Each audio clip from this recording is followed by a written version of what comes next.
Hello, everybody. Welcome to another day with Pastor Sunday from Kyiv, Ukraine, and I'm here again with some of the most hungry, I think, ministers that I've met in the past few years. And can you imagine a pastor that's so busy with his own church, an international ministry, coming over to Ukraine for the third time in 1 year? No. You cannot beat that. That is real longer. The man paying his trips and, hotel, everything, conference and spending money, then bringing teams of people who are also spending money for something. So I've asked in the previous program, why Ukraine? Now, the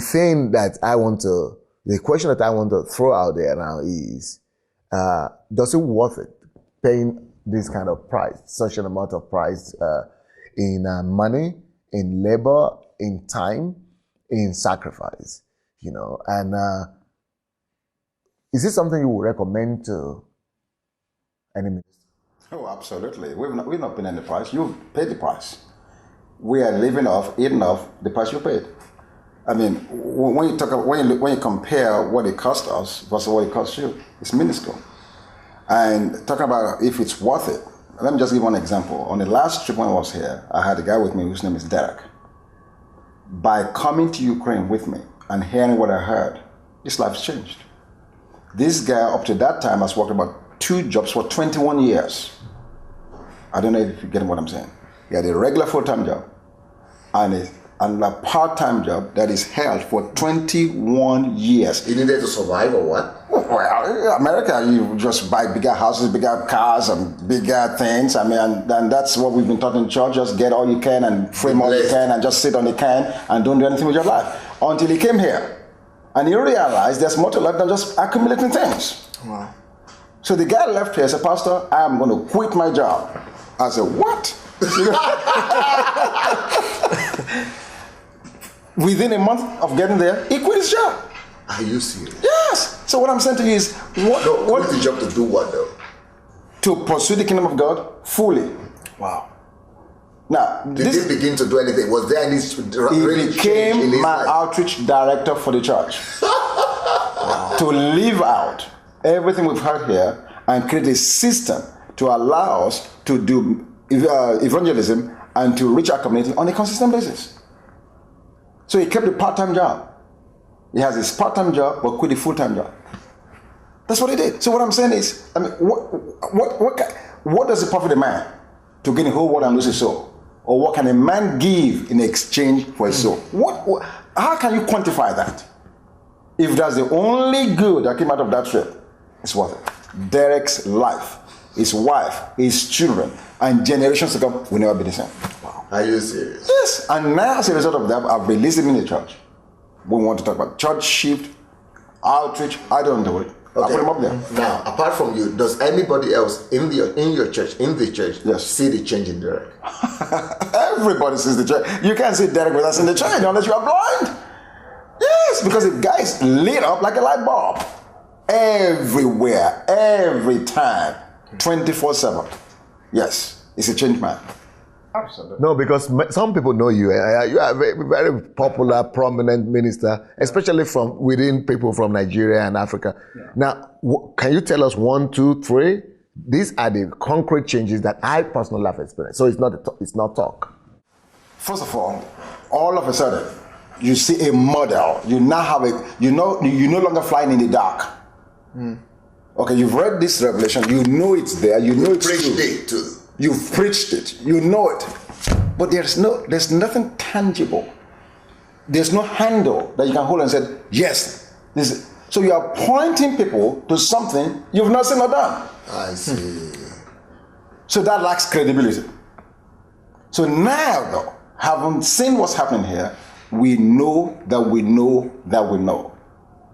We know. And then we are able now to put those things in place. So there's a new passion, a renewed, ignited. Oh yes, absolutely. But you've always been a passionate man. Oh well, we need to redefine passion because of what I've just found. Yes, go ahead. Yes, we need to redefine passion because now all of a sudden I look to wake up in the morning because now I know where we're going. It's a different ballgame. Absolutely, totally, completely. You look to wake up and knowing where we're going. Versus thinking, is there another reason for today? Oh yes. Okay, that's number one. Yes. So, but you also. And then the message is different. Because now you can preach this message now with much more audacity. Because now you know, you've not just heard it, now you've seen it. Now you become like Apostle John. We've handled it, we've seen it, we know it. So now when you preach a message from that perspective, it's not just words you're speaking, you're imparting life. Transformation is taking place, and that's what's happening in congregation. Oh, okay. Since June, since we started teaching and preaching this message, a guy came to me one day and said, "Pastor, I want to do a Daniel project." I said, "What's that?" He said, "Now in this community, we have a lot of people going to high school that need help with SAT, math, and English preparation. Good. I want to offer that as my contribution to the movement." They started it already. Brilliant. To the community. Yes. How did I remember this? Yes. No. I have not been there one time. I don't know what they do, how they do it. It's already started. Can you imagine another one coming?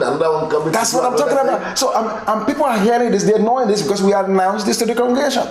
And the first night they announced the thing, 28 people showed up. Kids. It is their own ministry. Yes. You don't need to be the chairman or the president. I've never been there. I don't even know where to hold it. Yeah. My God. We just given a platform and they're doing it.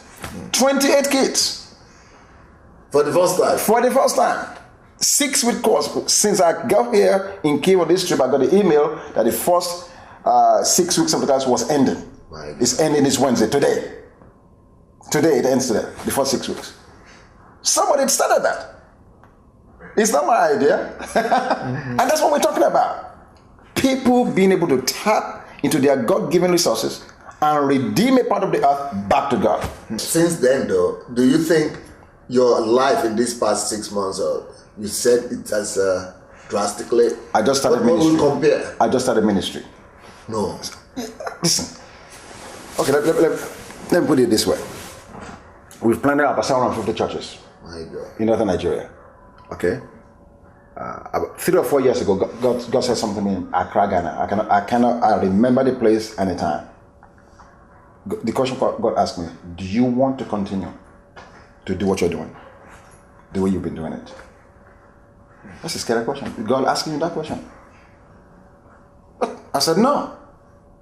And then the scripture that came to me was John 1:4. In him was life, and the life was the light of man. God said to me, Bank, when Jesus comes to a place, he takes over. There's a revolution. There's enhancement. There's a quality of life improvement. I got that part. The next part, which I did not get for a long time, was how now do I implement this? I see. So immediately I shut the school down. That was the first thing I did. The school that's producing these churches, that's doing nothing. Because the churches are there in the communities. They are just as miserable as they were before. Just any other church. Any other church. Just adding to the number, but not transforming the culture they were in. I was in a village in Senegal, talking to a pastor. Nice building, built by Canadian missionaries. So I said to him, how many people come to this service, to this church? He said, 5. Myself, my wife, and my 3 children. 5 people in this beautiful building? And then he went on to say something to me that confirmed what God said earlier. He said, I drink my tea with no sugar. They drink their tea with no sugar. Why should they leave their tea with no sugar to come and drink my tea with no sugar? In other words, he's saying this, I'm a pastor, my life is miserable. Wow. Why would the villagers leave their misery to come and join my own misery? So in that sense, that church had no governmental authority over that area, doing absolutely nothing to change the lives of the people. And that's what we did for a long time. We planted churches that had a physical presence, but do nothing to change the environment and the community in which they're living. So we had to stop that. So we had to get a new model. And since we came here in June, the school in Nigeria started. No, since I came in April, the school in Nigeria restarted. We renamed, reformed. Yes. It's worth starting again now. Yes, in Nigeria. Because you now have the complete package. Complete package and complete understanding that we have to disciple nations, not the person. Brilliant. So now we call it the School of National Transformation. Brilliant. Wow. Not the individual. You are just working with one person or running from one to the... No. And helping the people, the students to understand, before we only went after preachers. That was another bad mistake. We did not look at the 7 spheres of the Okay. So now, though, we students come from everywhere because we understand that everywhere they are working is a mission field. If you're a policeman, the police department is a mission field. Customs officer, there's a mission field. If you're a preacher, so now the understanding is coming, and we're able to implement that. Yes, it's a new day entirely. So it's a tangible shift. But you see, many people who are looking at you, they might think, is this man really telling the truth, or is just complimenting Pastor Sunday, just saying good words? But it could be, it probably couldn't be true, because they know you. And people know the impact of your ministry. Well, first of all, why would I want to compliment a man? Why would I not compliment the last guy that I was with? A nice platform. Brilliant. No, I can't believe it. And how much money have you given me? That's brilliant. So, why would I not want? I've been on these huge platforms to the glory of God. And I've been blessed by many of them to say that fairly. You've seen it all, though. Yes. So what I'm saying is, why will I now want to be a propaganda machine for you and not for them? When in fact I was getting something tangible from them. I see. No. This is a matter of truth. It works. It's changing people's life. It's changing my life. Yeah. Changing my wife's life, for crying out loud. My wife was here with me in June this year. Never seen the change I saw in my wife. That's what I used to do the whole church. When I go back to church, I said, listen, don't take my words. Look at my wife. That's what I told her. I said, my wife was with us, went through the program, and I'm telling you, if it worked for her, it worked for you. So your wife, yes, she also traveled to see many things all over the world. We traveled together.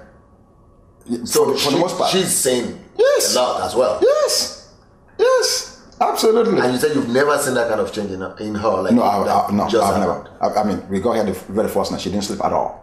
She did not sleep for 1 minute. No. 1 minute. Are you serious? No, she did not. I managed to get 1.5 hours. She didn't sleep at all. she was so focused on the assignment. I said, what in the world? What's going on here? Yeah. She did not doze through any of the trainings. Not 1 second. Oh yes. Wow. It's a life-changing experience. That's why we brought people on this trip, and that's why we're going to bring more people in the future. And that's why I come with them. I want them to know how much of a stake this is. If it's important to me as your leader, you need to be there. We model what we want to see. So that's the